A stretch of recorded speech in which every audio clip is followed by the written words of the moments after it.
Hello guys, welcome to the first video of the series where I'll try to share my experience as a 6-year in-game leader between CSGO and VALORANT, try and make you a better in-game leader, a better leader for your team, and make your team better in general. Today we will talk about a topic that's not super specific to VALORANT, but it's really important when competing and playing tournaments. To get the most out of your training, you need to learn how to win games.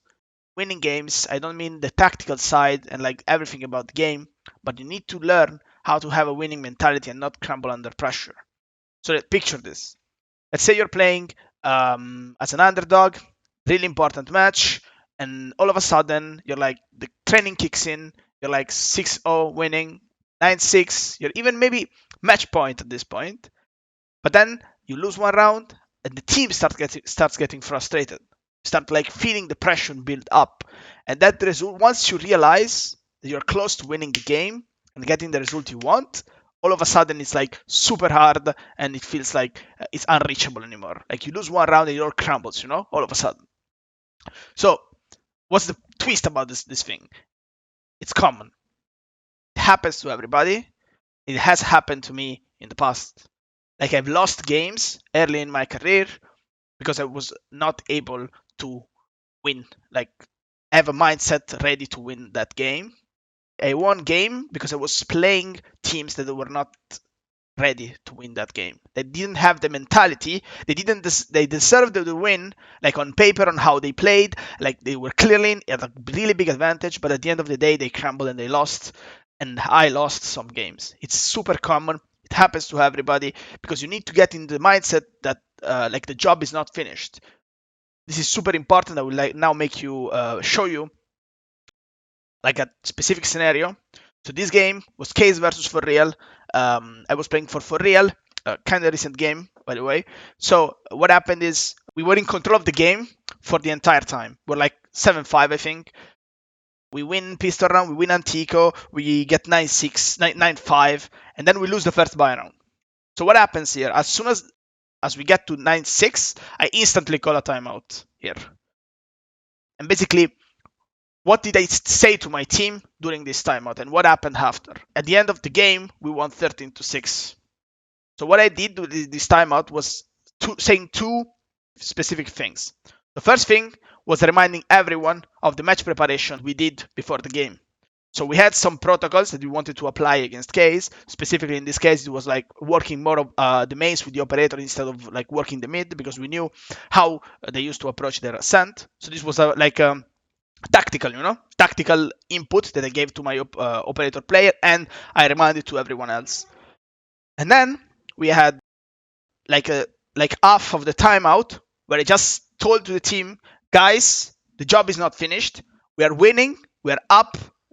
We know our goal is within reach, but now we need to close the game.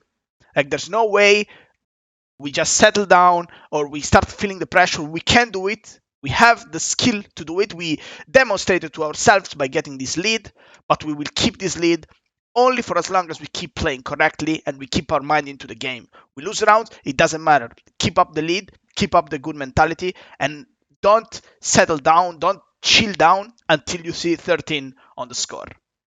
And this is like a super important message to give to your teammates, because if your teammates can feel from you that you're into the game, you have a plan and a specific way of winning the game, then they will feel much more, they will feel on your same page. If you feel frustrated, if you start feeling the pressure, if you start to build up, they will feel it as well. So you need to transmit to them this thing, okay?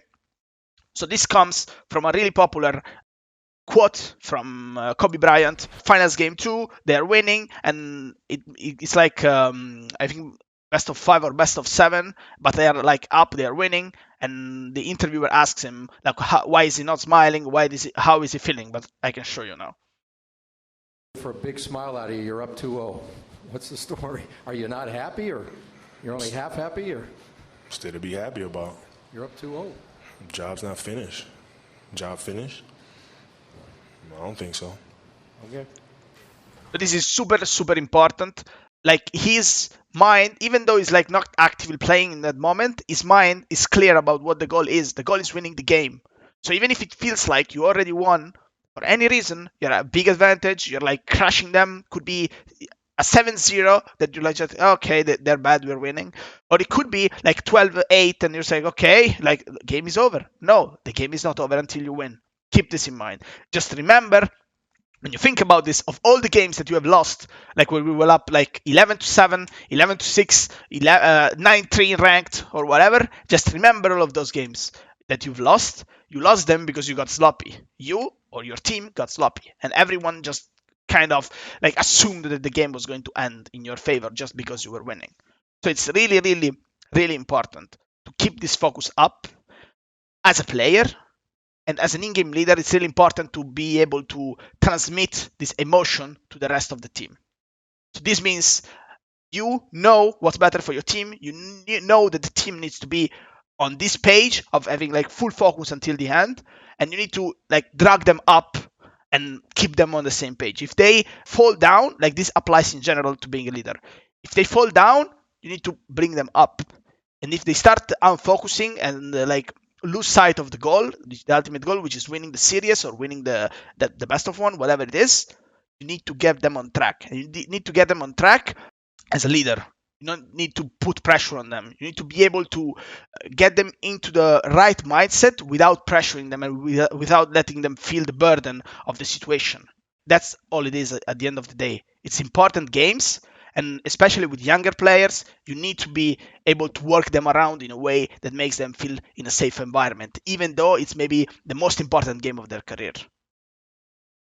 So this is for this video. If you have any idea, inputs, questions you want to give, just give them in the comment, or you can type to me on Twitter, and I will be more than happy to respond. I can't wait to have your inputs, guys.